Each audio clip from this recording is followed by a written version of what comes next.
I'm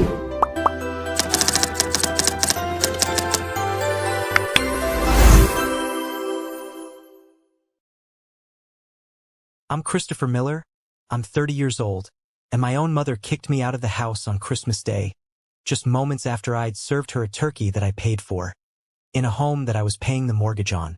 Before I tell you about the explosive fallout that tore my family apart and, ultimately, set me free, do me a favor and let me know where you're watching from in the comments below. It's always incredible to see how far these stories can reach. Alright, let's get into it. The snow was falling outside the dining room window, big, gentle flakes that seemed to muffle the sounds of the world. It looked like a postcard. Inside, the house smelled of roasted turkey, cinnamon, and pine from the Christmas tree I'd set up in the living room. Everything was perfect. Or at least I had engineered it to be. I wanted just for one day to feel like we were a normal, happy family. I had just set the platter of golden brown turkey on the table. My mom, Janet, was seated at the head. My younger sister, Laura, was scrolling through her phone, and my Aunt Carol was nursing a glass of wine. "Looks wonderful, Chris," Aunt Carol said, offering a weak smile. I nodded, feeling a small flicker of pride. "Thanks. Hope everyone's hungry." I sat down, picked up my fork, and was about to take my first bite when my mother cleared her throat. She didn't look at me. She stared at a spot on the wall just over my shoulder. "Christopher," she began, her voice calm, almost casual. "I think it's time you found your own place. You need to move out." The fork in my hand stopped halfway to my mouth. The clinking of silverware around the table ceased. The only sound was the soft crackle of the fire in the hearth. I slowly lowered my fork, making sure the movement was deliberate, controlled. I wouldn't give her the satisfaction of a reaction. "Really?" I asked, my voice betraying none of the chaos erupting in my chest. I looked her straight in the eyes. "Why is that?" She finally met my gaze, her expression unreadable. "It's just time. You're 30 years old. Laura needs her space. I need my space." I took a slow breath. "I see. Well, just to be clear, I pay the rent, or rather, the mortgage. I pay the electricity, the gas, the internet, and the family phone plan. I also buy the groceries, including, this entire meal." My voice was steady, a reporter stating facts. My mother's jaw tightened, but she didn't respond. She just picked up her knife and fork and cut a piece of turkey, as if I just commented on the weather. Aunt Carol froze, her wine glass hovering near her lips, her eyes wide. My sister, Laura, the golden child, refused to look up from her plate. She suddenly found her mashed potatoes incredibly fascinating. Her silence was louder than my mother's words. It was an endorsement. I looked around the table at the scene I had so carefully constructed. The warm lights, the festive decorations, the abundant food. It all felt like a sham, a stage for a play I didn't know I was the villain of. I stood up slowly. My chair made a quiet scraping sound on the hardwood floor. "Excuse me," I said. No one replied. That was the drop that made the cup overflow. But to understand why that cup was already filled to the brim, we have to go back 1 year. To the day I got the phone call that changed everything. A year before that Christmas dinner, my life was my own. I had a great apartment on the 12th floor of a downtown building. It wasn't fancy, but the floor-to-ceiling windows gave me a sprawling view of the city skyline that made me feel like I was on top of the world. My routine was simple. Wake up, hit the gym in the building, grab a coffee from the shop downstairs, and walk to work. I had my friends, my space, my peace. It was a life I had built for myself, brick by brick, with every long hour I put in at the office. I was a software engineer, and I was good at it. I was finally truly independent. My father had passed away 5 years prior. His death left a void that nothing could fill. He was my rock, my moral compass. The house we grew up in wasn't just a house. It was a monument to his hard work. I remembered him on ladders in the summer, painting the trim, and on his knees in the garden, planting the rose bushes my mom loved. "This house is our foundation, Chris," he told me once, wiping sweat from his brow. "It's more than just wood and nails. It's where we're safe. Always protect it." Those words were etched into my soul. After he was gone, my mom assured me she had everything under control. I offered to help with the bills, but she waved me off. "Don't be silly, honey. I have your father's life insurance. I'll be fine. You go build your own life." So I did, believing her. Then came the phone call on that gray Tuesday afternoon. My phone buzzed, and Mom flashed on the screen. I answered with a smile. "Hey Mom, what's up?" Her voice came back as a choked, desperate whisper. "Chris? Oh, Chris." Instantly, my smile vanished. My heart leaped into my throat. "Mom, what's wrong? Are you okay?" "The house," she sobbed, the words cracking. "The bank sent another letter. Final one. They're going to take the house." The world seemed to tilt on its axis. "What are you talking about? I thought you were making the mortgage payments. You said you were fine." "I tried," she wailed, her voice escalating into a full-blown cry. "I really did, but my part-time job cut my hours and the insurance money. It just ran out so fast. I didn't want to worry you. I was so ashamed. Foreclosure." The word was like a punch to the gut. All I could see was my father's face, his proud smile as he stood on the freshly mowed lawn. "Always protect it." His words echoed in my head, a solemn command. Losing that house felt like failing him in the most fundamental way. "How much do you need, Mom? How far behind are you?" My mind was already a frantic calculator, numbers and budgets swirling. "They said I'm 3 months behind," she sniffled. "It's thousands of dollars, Chris. I don't have it. I have nothing left." There was no decision to be made. It was an instinct, a duty, my father's command. "Don't worry, Mom," I said, my voice firm, projecting a confidence I didn't feel. "I'll handle it. I'll take care of it. We are not losing the house." The relief in her voice was a palpable thing. "Oh, Chris, thank you. Thank you." That weekend, I was packing my life into cardboard boxes. I paid a $2,000 penalty to break my lease. As the movers carried the last box out of my apartment, I stood by the window, taking one final look at the skyline that had been the backdrop to my freedom. I told myself it was temporary, a noble sacrifice. When I arrived back at my childhood home, my mom threw her arms around me, hugging me with a desperate strength. "Oh, Chris," she whispered into my shoulder, her voice thick with staged emotion. "You're saving me. You're my hero." I hugged her back, smelling the familiar scent of her perfume, and felt a swell of pride. I was doing the right thing. I was being a good son. I was honoring my father. I had no idea I wasn't just saving the house. I was signing away my life. The first month was a whirlwind of financial damage control. I wrote a check to the bank that made my hand shake, catching up the 3 months of missed mortgage payments. Then I set up an automatic transfer for the $1,200 monthly payment. That alone was more than my old rent. Then came the utilities. $150 for electricity and gas. The internet was $80. The family phone plan, which my mom had conveniently put in my name years ago and forgotten about, was another $120. Then there were the groceries. My mother, it turned out, had developed a taste for organic everything. The weekly shopping bill was never less than $200. I remember standing in the grocery store one evening, exhausted after a 10-hour workday. I had a nice ribeye steak in my hand, a little treat for myself. Then I looked at the list my mom had texted me. Organic kale, gluten-free bread, imported olive oil. I did the math in my head. I put the steak back. I bought the kale. More than half my salary was gone before I could even think about my own needs. My student loan payments felt like a lead weight. My car insurance, my own phone bill, my desire to put something, anything, into savings. It all became a distant dream. My best friend, Mark, saw the train wreck coming from a mile away. We met up for a beer, and it was the first time I'd seen him in a month. "You look like hell, man," he said bluntly, taking a sip of his beer. I just shrugged, too tired to argue. "It's been a lot." "I'm serious," he said, leaning forward. "How's it really going over there?" "It's fine," I said, a little too quickly. "I'm getting things under control. It's just temporary. Mark gave me a look, the one that said he wasn't buying it for a second. Chris, we've been friends since we were freshmen. I know your mom. Remember when your dad was sick, and she bought that brand new SUV because she deserved something nice to get her through the stress?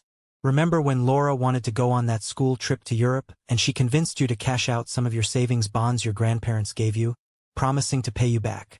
I winced. He was right. I had forgotten about that. Or rather, I had chosen to forget. She never did pay me back. This is different, I insisted, though my voice lacked conviction. This is the house. Dad's house. I can't let her lose it. And she knows that, Mark countered, his voice firm but kind. That's the button she's pushing. It's the biggest, shiniest button she has. And she's leaning on it with all her weight. I'm just telling you, man. Be careful. Don't set yourself on fire to keep them warm. They'll just watch you burn and complain that the light is flickering. His words stayed with me, an uncomfortable splinter in my mind. But I pushed them away. He didn't understand. This was my family. This was my duty. But the burden was an invisible one. My mom and sister saw the lights stay on, the fridge stay full, the Wi-Fi never drop. They didn't see the mounting credit card debt I was accumulating to cover the gaps. They didn't see me eating ramen for lunch at my desk to save money. They didn't see the invitations from friends that I had to constantly turn down. Sorry, guys. Can't make it this weekend. I'm swamped. It was a lie. I wasn't swamped. I was broke. The isolation was the worst part. I was living in a house with 2 other people, yet I felt completely and utterly alone. I was a ghost in my own life, silently funding a world that I was no longer a part of. The gratitude from that first day was long gone, replaced by a quiet, heavy, soul-crushing expectation. The transition from grateful recipient to entitled queen was so gradual I almost didn't notice it happening. The talk of my mom finding a job vanished completely after the first month. It was replaced by a litany of excuses. I looked online today, Chris, she'd announced with a theatrical sigh.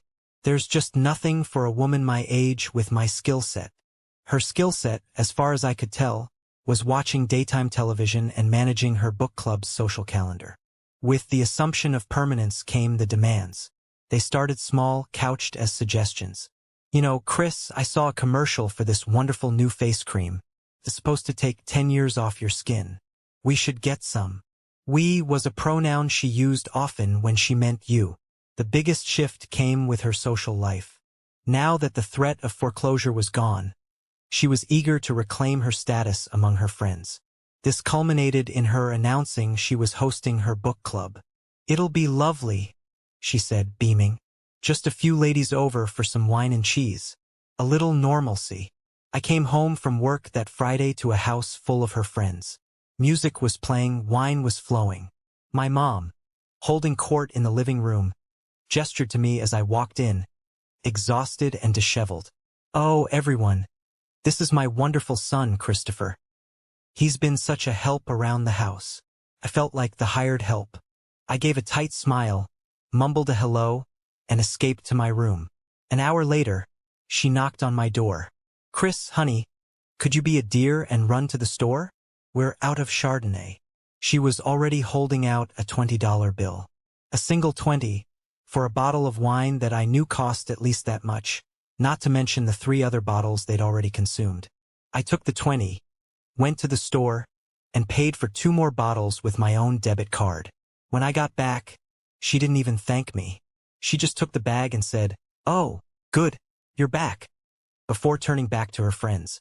I spent the rest of the night in my room, listening to their laughter, feeling my resentment curdle into a hard, bitter knot in my stomach. The next morning, I was the one who had to clean up the wine glasses and cheese plates they'd left scattered around the house. Laura, meanwhile, was living in a blissful bubble, completely insulated from the financial reality.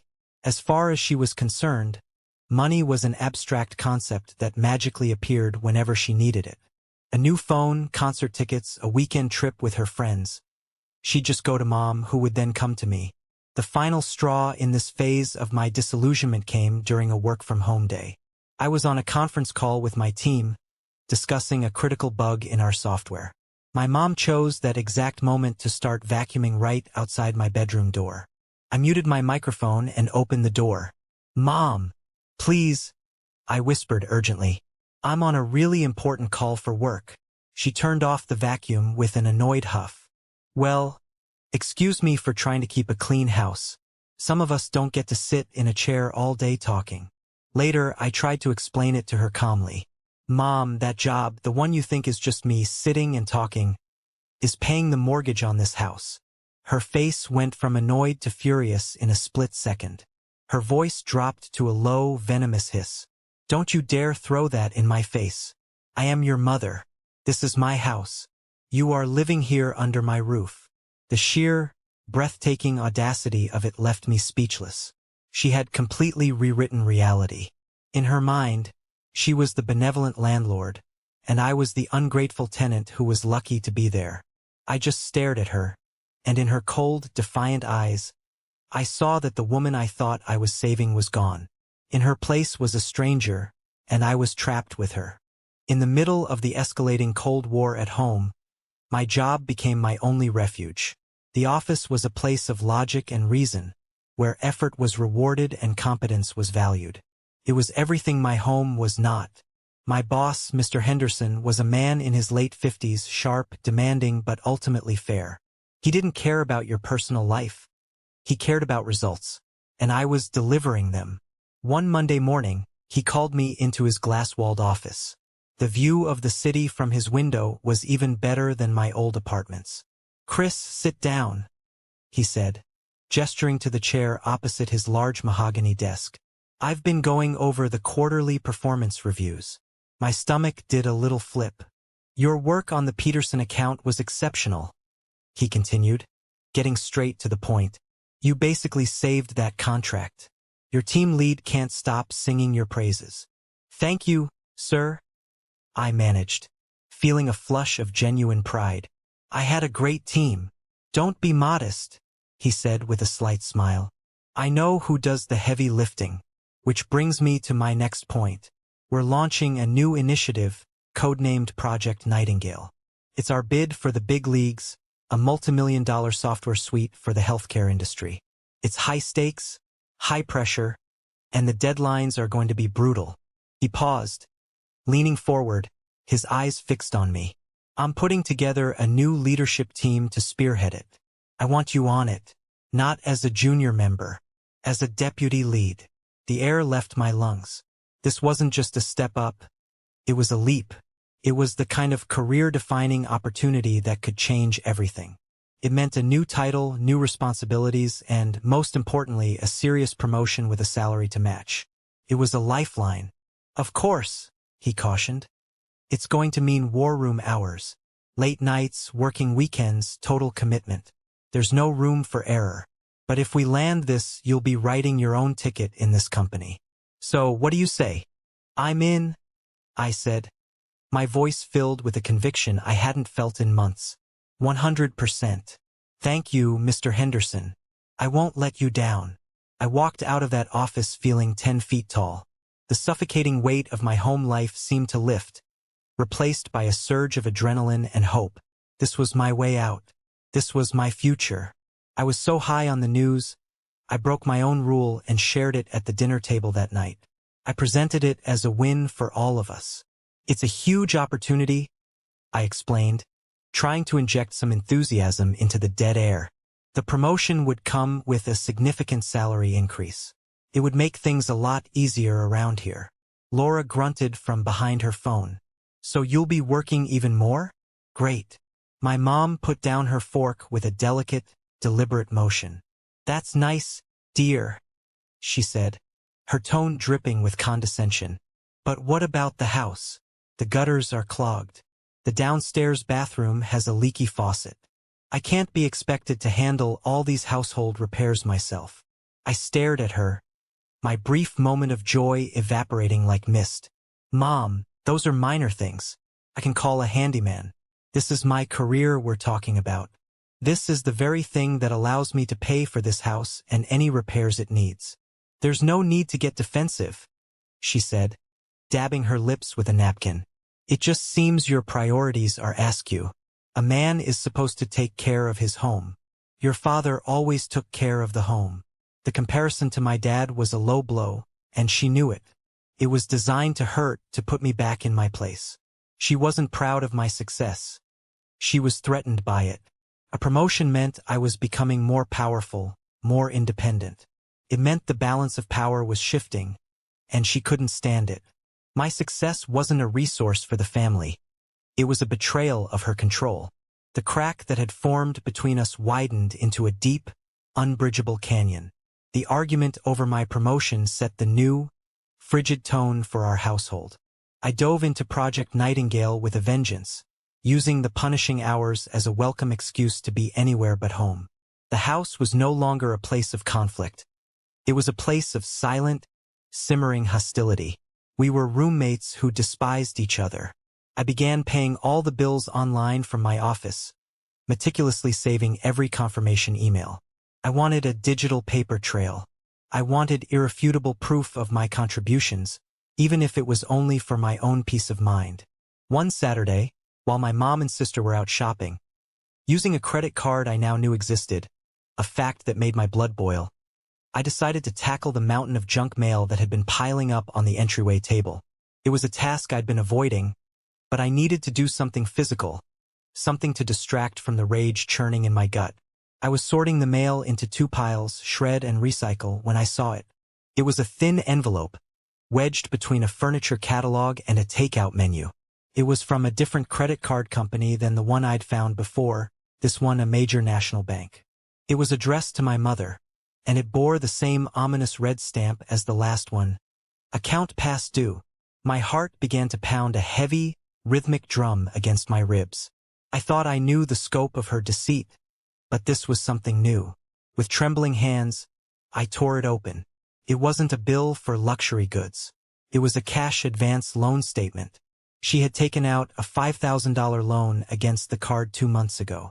The interest rate was predatory, north of 25%.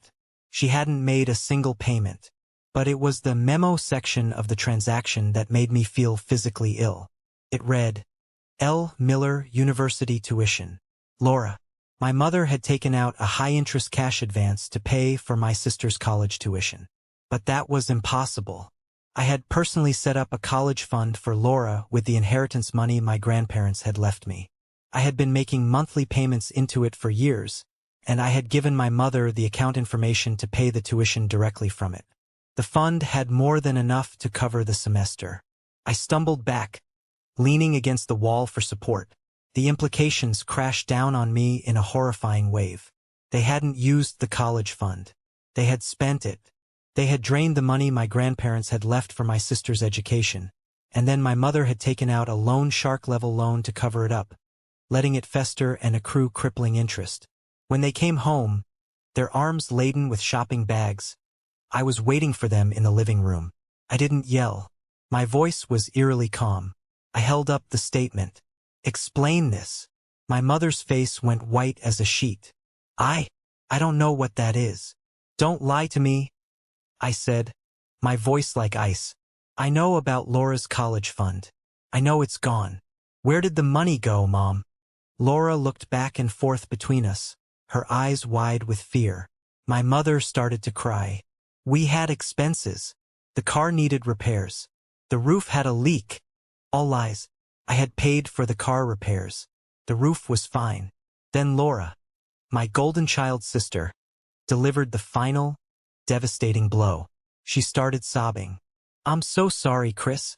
I told her we should just ask you for the money. But she said you were already so stressed about the mortgage. She didn't want to bother you. She said you'd be mad if you knew the fund was empty. Her words, meant to sound like a confession, were a betrayal beyond measure. She knew. She knew the college fund was gone. She knew about the secret loan. She had been a willing participant in the entire cover-up. My own sister had watched me work myself to the bone, knowing they had stolen from her future and were now stealing from mine, and she hadn't said a single word. She was complicit in every lie. The last shred of brotherly affection I had for her died in that moment. After the revelation of the tuition fraud, something inside me irrevocably broke. The anger and hurt were still there, but they were now encased in a thick layer of cold, hard resolve. The emotional connection to my mother and sister was severed. I no longer saw them as family who had made mistakes. I saw them as adversaries. The silence in the house became absolute. We moved through the shared spaces like strangers in a morgue. The air was thick with unspoken accusations and unapologized for betrayals. They knew I knew everything, and they knew there was nothing they could say. So they said nothing. My life became compartmentalized. At work, I was a leader. I was decisive, respected, and in control. I threw myself into Project Nightingale, the long hours and complex problems a welcome anesthetic for the pain of my home life. I was building something new, something that was mine, and it was my only salvation. At home, I was a ghost. I'd enter through the garage, go straight to my room, and only emerge late at night for a bowl of cereal when I knew they were asleep. I continued to document everything, but with a new sense of purpose. It was no longer just for my own sanity. It was for my own defense. I compiled a dossier, a complete financial record of the past year. Every bill paid, every grocery receipt, every bank statement, every deceitful credit card bill.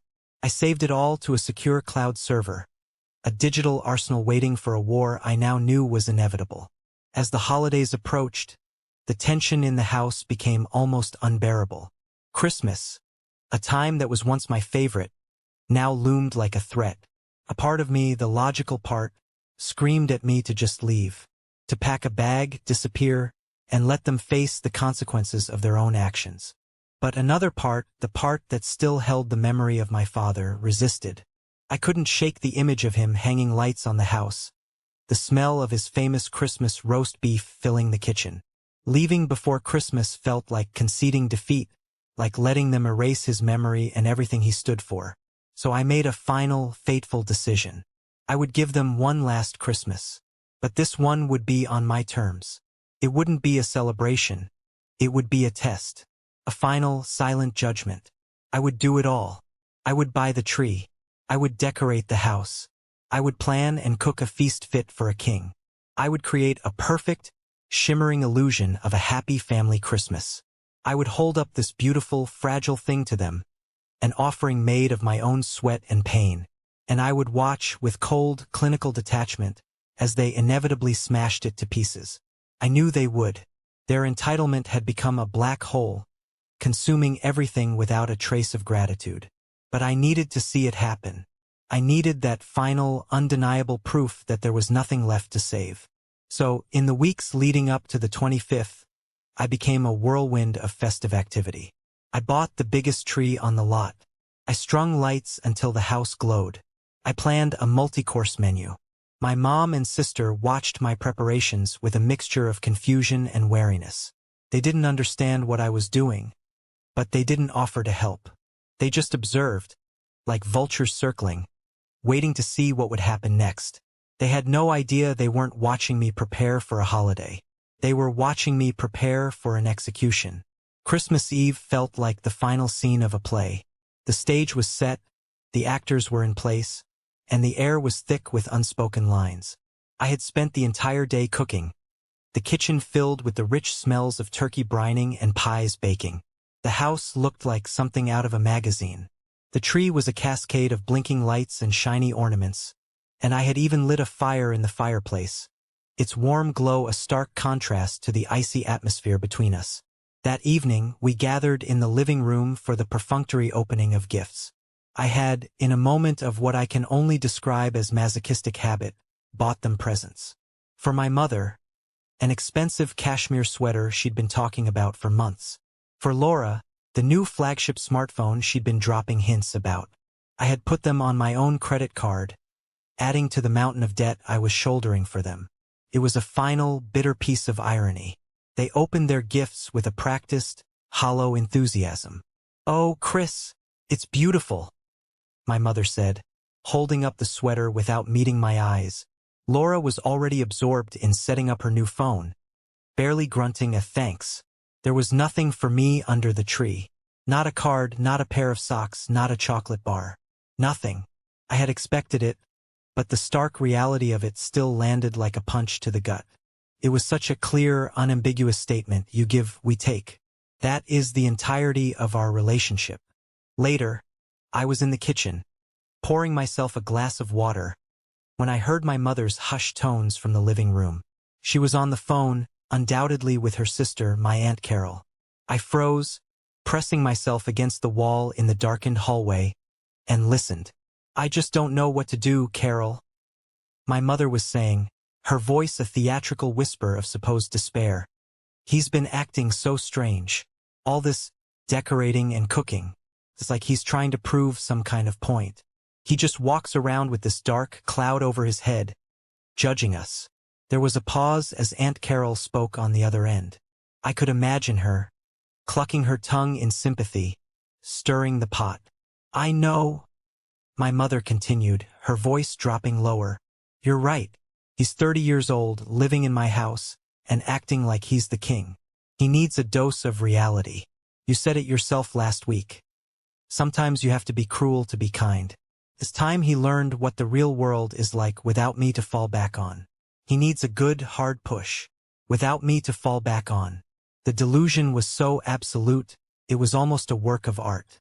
In her narrative, she was the safety net, not the anchor dragging me to the bottom.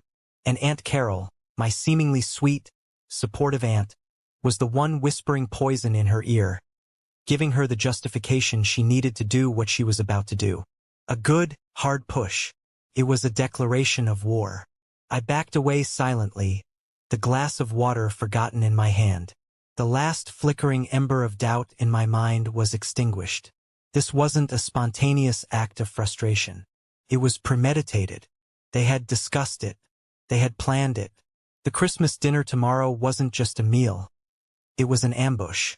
I went up to my room and sat on the edge of my bed in the dark. I didn't feel sadness anymore. The pain had been burned away, leaving behind a cold, hard certainty. I finally saw them for exactly who they were.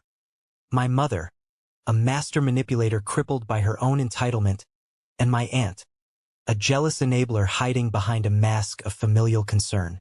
I lay awake for hours, not in turmoil, but in quiet contemplation. I thought about my dad, about his strength and his integrity. I knew what he would want me to do. He would want me to fight for myself, to honor the life he had worked so hard to give me. And so, in the silent darkness of Christmas Eve, I finalized my own plan. It was no longer just about leaving. It was about taking back the narrative. They were about to push me, but they had no idea I was about to push back with the full, undeniable weight of the truth. The moment I closed my bedroom door after walking away from the Christmas dinner table, it was like a switch flipped. The anger, the hurt, the shock. It all receded, replaced by a singular, focused clarity. There would be no more arguments, no more pleading, no more trying to make them see reason. Words were useless now. Only action mattered. I didn't slam the door. I closed it softly, the click of the latch sounding like a final, definitive period on a long, painful chapter of my life. For a few minutes, I just stood in the dark, breathing, steady. My heart was a steady drum, not a frantic hummingbird. The adrenaline was gone, replaced by an ice-cold purpose. Then I turned on my desk lamp and got to work. My movements were methodical, almost robotic. I pulled my 2 largest suitcases from the back of the closet, the ones I hadn't used since I moved out of my first apartment. They were dusty ghosts of a past life. I wiped them down and opened them on my bed. First, the documents. My work laptop, my external hard drives containing my entire digital life, my passport, birth certificate, social security card, and the file folder containing the deed to my car. These were the items that proved my existence as an individual separate from this family unit. They went into my backpack, the most important bag. Then clothes. I opened my drawers and closet and began a ruthless triage. My work suits, my dress shirts, the expensive shoes I'd bought for a friend's wedding, they went in one suitcase. They represented the man I was out in the world, the competent professional. Then my casual clothes, jeans, sweaters, workout gear. I paused, my hand hovering over an old, faded university sweatshirt. It had been my favorite for years. I remembered wearing it while studying for finals, while celebrating with friends, while watching movies with my dad. I held it for a moment, then folded it and put it back in the drawer. I was taking no ghosts with me. I packed my toiletries, my phone charger, a few books I was in the middle of reading.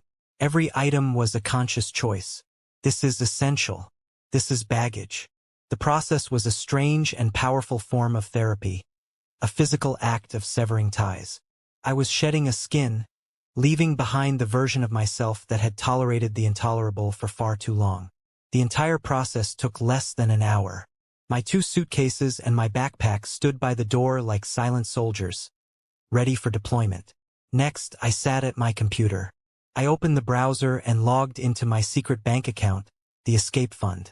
The balance was healthier than I'd thought. The long nights on Project Nightingale and the freelance gigs had paid off. It was enough. Not enough to be comfortable, but enough to be free. I booked a room at an extended stay motel on the other side of town. Clean, anonymous, with its own kitchenette. 1 week, paid in advance. My first act of true independence in over a year. At 2 a.m., the house was as silent as a tomb. I took one last look around the bedroom I'd grown up in. I saw the pencil marks on the doorframe where my dad had tracked my height. I saw the poster of a band I'd loved in high school still tacked to the wall. It was just a room, a collection of objects and memories, all of which now felt like they belonged to someone else. I picked up my bags. The weight was substantial, but it was a grounding, satisfying weight. I was carrying my entire life, and it felt right. I crept down the stairs, each step a silent declaration of departure. I kept my eyes fixed on the front door, refusing to look into the living room where the Christmas tree lights were still blinking merrily, a monument to a fantasy that had finally shattered. I turned the deadbolt with excruciating slowness, the soft snick of the mechanism sounding like a gunshot in the silence. I slipped outside into the biting cold. The snow was still falling, blanketing the world in a fresh layer of white. Felt like a clean slate. I didn't look back. I loaded my bags into the trunk of my car, got in, and drove away without turning on the radio. The only sound was the crunch of my tires on the snow, the sound of my escape. For the first few days, my world was the 4 walls of my motel room. The silence from my family was absolute, a black hole of communication. I worked remotely, my laptop a portal to a world where I was still a valued professional. I ordered food, watched TV, and tried not to think. But the silence was a message in itself. It wasn't the silence of worry or concern. It was the silence of erasure. I had been neatly and efficiently removed from their lives, and there was no void left behind. It was a chilling, painful confirmation of my disposability. Then, on the 8th day, the silence broke and the war began. Started with a single text from Laura, a short, sharp dagger. "How could you do that to Mom? She's a complete wreck because of you. I hope you're happy." I stared at the message, a bitter laugh escaping my lips.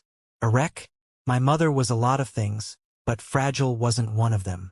Before I could even decide how to respond, or whether to respond at all, my phone buzzed again. It was an email from my Aunt Lisa, my mother's older sister. The subject line was simply disgusted. The email was a masterpiece of secondhand hysteria. "Christopher, your mother called me in tears. I have never heard her so distraught. She told me everything. How you flew into a rage on Christmas, screaming and yelling. How you threw your plate against the wall like a child, and then stormed out, abandoning her to face foreclosure and a mountain of bills. After she took you in, after everything she's done for you, your father would be ashamed." The lies were so audacious, so specific. I almost had to admire the artistry. Throwing a plate? It was the perfect, theatrical detail to paint me as unhinged. Then the call started. My cousin Caleb, sounding uncomfortable and disappointed. My grandmother, her voice trembling with righteous indignation, telling me I had broken my mother's heart. My mother hadn't just kicked me out.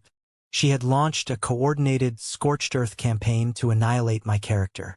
She was salting the earth, ensuring that I would have no allies, no support system, no one to turn to in the entire family. She was isolating me completely. I sat on the edge of the stiff motel bed, my phone vibrating with yet another incoming call from an angry relative. and I felt the last vestiges of my pain and sadness burn away, replaced by a white-hot, clarifying rage. The passive victim I had been for a year was gone. She wanted a villain? Fine. But I wouldn't play the villain in her story. I would be the hero of my own. And the hero's weapon is the truth. I opened my laptop, my fingers flying across the keyboard. I didn't write an emotional plea. I didn't engage in a he said, she said debate. I composed my statement with the cold, brutal precision of a legal document. I went to my social media page, the one I rarely used, and created a new post. I made it public. I tagged every single family member I was connected to, my mother, my sister, all my aunts, uncles, and cousins. The title was simple: The Truth About Christmas and the Past Year. I began calmly. To my family and friends, many of you have heard a story about why I left my mother's home on Christmas. The story you heard is a work of fiction. Here are the facts. Then, I unleashed the arsenal I had been building for months. First, I uploaded the spreadsheet. A complete, itemized log of every single bill I had paid since I moved back in. Mortgage, $1,200 per month. Utilities, $150/month. Groceries, $800/month. The numbers were stark, undeniable. Second, I uploaded a PDF portfolio of the key bank statements. I highlighted my salary deposits and the corresponding withdrawals that matched the bills, proving the money came from me and me alone. Third, and most devastatingly, I uploaded the scanned copies of my mother's credit card statements. The $10,000 balance at the department store. The luxury purchases. The secret cash advance loan. I included the statement for Laura's empty college fund, showing its balance before I moved in and its zero balance 6 months later. I wrote, I did not abandon my mother with a mountain of bills. I was the only one paying them. I did not leave because of a tantrum. I left because I was told to, and because I was no longer willing to finance a lifestyle of deceit and luxury while sacrificing my own financial future. The evidence is all here. I am not asking you to take my side. I am asking you to look at the truth. I took a deep breath, my finger hovering over the post button. This was the point of no return. I clicked it, and the digital bomb was dropped. This was the moment that changed everything, the moment I finally took back control of my life and my own story. Thank you so much for sticking with me to this point. You guys are amazing.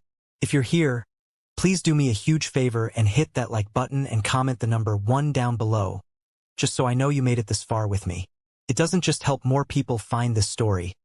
It lets me know that my experience means something to someone out there. Your support is the biggest motivation for me to keep sharing the rest of this journey. The immediate aftermath of my post was a deafening silence. The barrage of angry texts and calls stopped as if a switch had been flipped. For about 3 hours, there was nothing. I could picture it perfectly. Phones buzzing across the family network, people clicking the links, the slow, dawning horror as they scrolled through the undeniable proof. The story my mother had so carefully constructed was being systematically dismantled, not by my anger, but by her own receipts. I turned off my phone. I couldn't handle the inevitable second wave, whatever form it might take. I walked to a nearby diner, ordered a black coffee and a burger, and sat in a booth, watching the traffic go by. I felt strangely calm. The truth was out. It was a wild animal now, and I couldn't control what it did. But at least it was free, and so was I. When I returned to my motel room that evening, I turned my phone back on. It was flooded with notifications, but they were different now. The anger was gone, replaced by a mixture of shock, confusion, and, from a few, profound apology. The first was a text from my cousin Caleb. It was long and rambling. Chris, oh my God, I just read everything. I feel like such an idiot. My mom, Aunt Lisa, is in complete shock. She's been on the phone with my dad for an hour. We had no idea. I am so sorry for the message I sent. I should have known better. I should have trusted you. Then came the voicemail. It was from Aunt Mary, my father's sister. Her voice, usually so warm and cheerful, was filled with a cold fury. Christopher, it's your Aunt Mary. I just got off the phone with your grandmother. I read her every line item from those credit card statements. The silence on the other end was something to behold. She took a deep breath. I want to tell you something my brother, your father, said to me not long before he passed. He told me, Mary, I love Janet, but her wants have a way of becoming needs, and other people's needs have a way of becoming her problem. He worried about this. He worried she would lean on you too hard. Tears sprang to my eyes. It was a message from the past, a validation from the person whose opinion mattered most to me. My dad had seen it. He had known. He would be so damn proud of you right now, kiddo, she continued, her voice softening. Proud of your hard work, proud of your strength, and proud that you stood up for the truth. You did the right thing. Don't let anyone, and I mean anyone, tell you otherwise. Call me when you're ready. We'll get you through this. The family civil war had begun. Caleb later told me that Aunt Lisa had a screaming match with my mother over the phone, accusing her of lying and using her. My mother, in response, had apparently doubled down, claiming I had forged the documents. But it was too late. The proof was too overwhelming. No one believed her. The most satisfying piece of news came from Caleb a few days later. You're not going to believe this, he texted. Aunt Carol called my mom to try and smooth things over, defend your mom. My mom told her that she knew Carol had been encouraging it all along and that she was just as much to blame. Then she hung up on her. I don't think they'll be speaking again for a very long time. Justice. It wasn't loud or dramatic. It was the quiet, satisfying click of broken relationships and exposed lies. My mother and Aunt Carol had tried to isolate me, but in the end, they had only isolated themselves. They were adrift on a lifeboat of their own making, and no one was coming to rescue them. 6 months can feel like a lifetime. The person who fled into the snowy night from his childhood home felt like a different man from the one who now stood in his own apartment, watching the morning sun glint off the skyscrapers. The extended stay motel had given way to a bright, modern one-bedroom apartment. It was smaller than my first place, but it felt infinitely larger. It was filled with my things, my choices, my peace. There were no ghosts here. Project Nightingale had been a monumental success, exceeding all expectations. As promised, Mr. Henderson had promoted me to senior project lead. The title came with a corner office, a small one, but it had a window, and a salary that finally allowed me to breathe. I had paid off the credit card debt I'd accumulated during my year of servitude.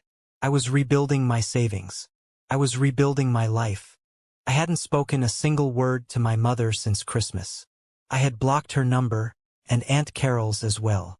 I heard whispers through the family grapevine. My mother had been forced to sell the house. My father's house. The foundation I had nearly destroyed myself to protect. She and Laura had moved into a small, cramped apartment across town. The proceeds from the sale, I later learned, had barely been enough to cover the mortgage, the secret loans, and the credit card debt. They had nothing left.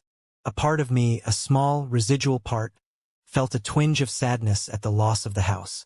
But it was a fleeting emotion, quickly replaced by the overwhelming relief that its chains were no longer wrapped around my neck. One sunny Saturday, I received a text from an unknown number. Chris, it's Laura. Can we please meet? Just for a coffee. I'll pay.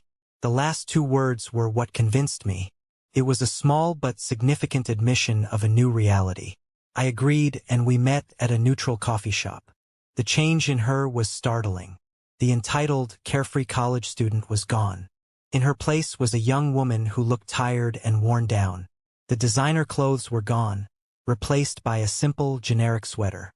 Thanks for meeting me, she said, her voice quiet. She couldn't quite meet my eyes. What's on your mind, Laura? I asked, keeping my tone neutral. I wasn't there to fight, but I wasn't there to offer absolution either. It's been hard, she stammered, stirring her latte with a plastic stick. The new apartment is awful. Mom. She's impossible to live with. Now that you're not there to be her target, everything is my fault. The lack of money is my fault. The fact that we had to sell the house is my fault. The fact that her life isn't perfect is my fault. She finally looked at me, her eyes glistening with unshed tears. She blames me for you leaving. I just listened, taking a slow sip of my coffee. I didn't say, "I told you so." I didn't say, "Welcome to my world." "I was so stupid, Chris," she whispered, a tear finally escaping and tracing a path down her cheek. "I just went along with it all because it was easier, because I was getting what I wanted. I never stopped to think about what it was costing you. I see it now. I see everything. And I am so sorry." It was the apology I had never expected to receive. And it was genuine. I could see it in her eyes. "I know," I said softly, and then I offered her the only thing I could. "You'll know when you've had enough, Laura. You'll reach a point where the fear of leaving is less than the pain of staying. And when that day comes, you call me.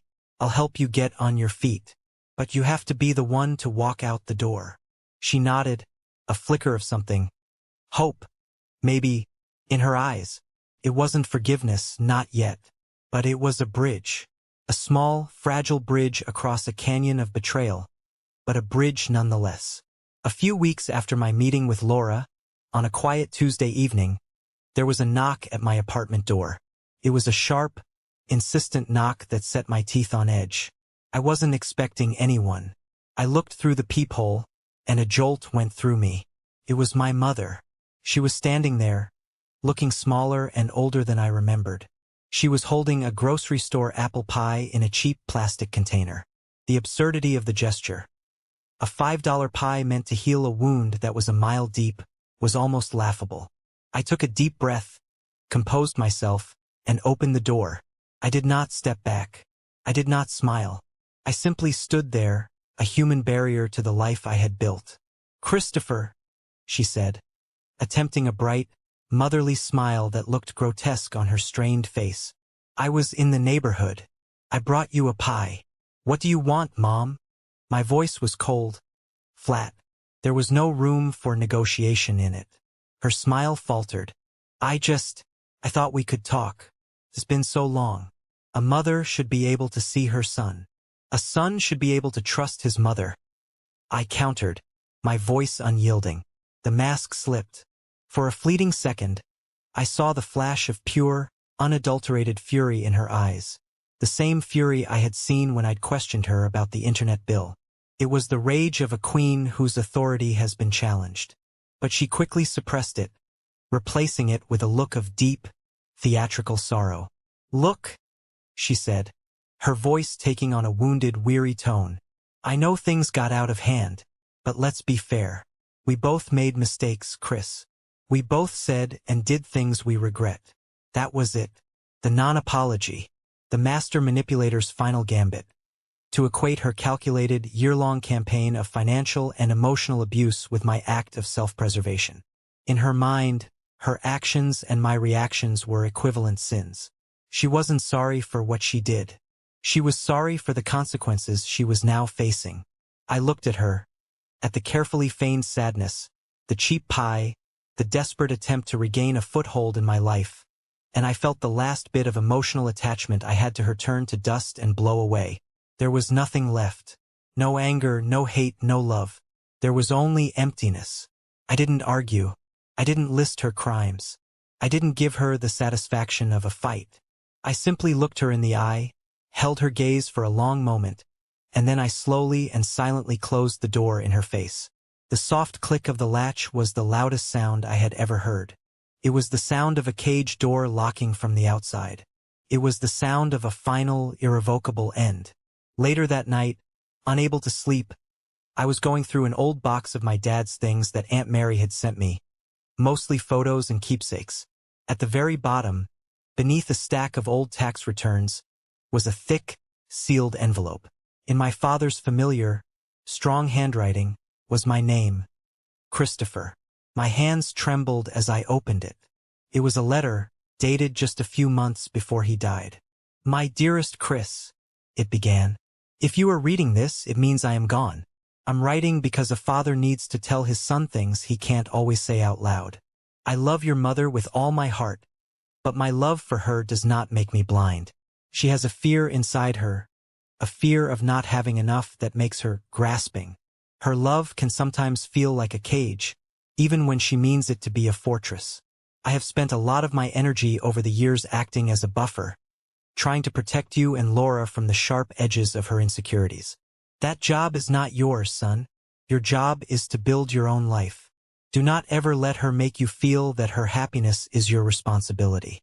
It is not. Do not sacrifice your future on the altar of her fears. The house is just wood and nails and memories. Your life, your integrity, your happiness. That is my real legacy. Go and build it.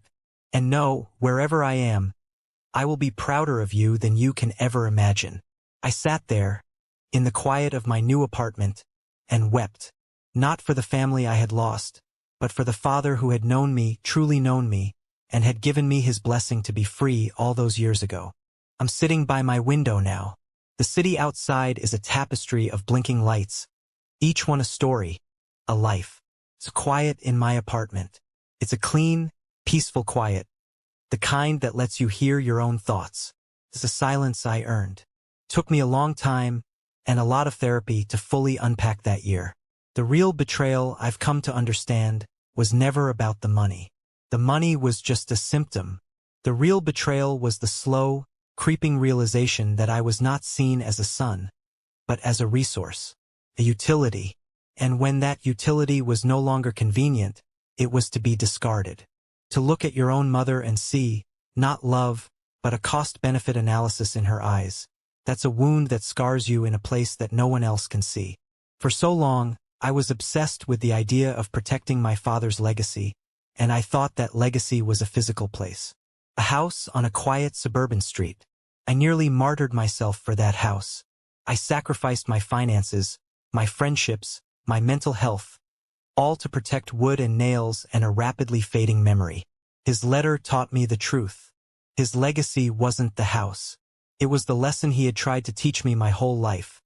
That a man's worth is measured by his integrity, by his ability to stand on his own 2 feet, and by the strength to walk away from something that is breaking him, no matter how much he once loved it. I still see my Aunt Mary. We talk on the phone every Sunday. She has become the matriarch I always needed. I still talk to Laura, too. She moved out of my mother's apartment a few months ago. She has 2 jobs, a tiny studio apartment, and for the first time in her life, she's proud of herself. Our relationship is still fragile, but it's real. I don't know what the future holds. I'm reconnecting with old friends. I'm thinking about dating again. I'm building a life that is quietly, peacefully, and completely my own. And I know, with a certainty that fills my entire soul, that my father would be proud. Thank you so much for listening to my story. I hope it reached you in some meaningful way. Have you ever been in a situation where you had to make a difficult choice to protect your own peace? I'd be honored if you'd share your thoughts in the comments below. And please, don't forget to hit that like button and subscribe so you don't miss what comes next. Take care of yourselves. Measure those, but measuring microplastics, in particularly if we're going to go into your brain or into your testicles, into a woman's placenta, obviously that's much more difficult.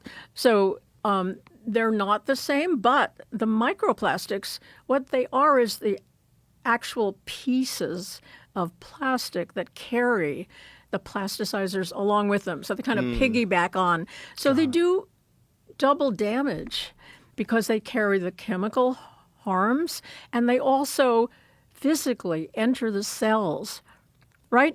So do you remember, I'm sure asbestos you know about, and silicosis, and these were other examples of particles that went into the body and conveyed both chemical harm and physical harm, like inflammation and so on and so forth. So they're all bad, but they're not identical. And what we studied in the Plastic Detox, which is the film, we did not study any microplastics. We studied the plasticizers.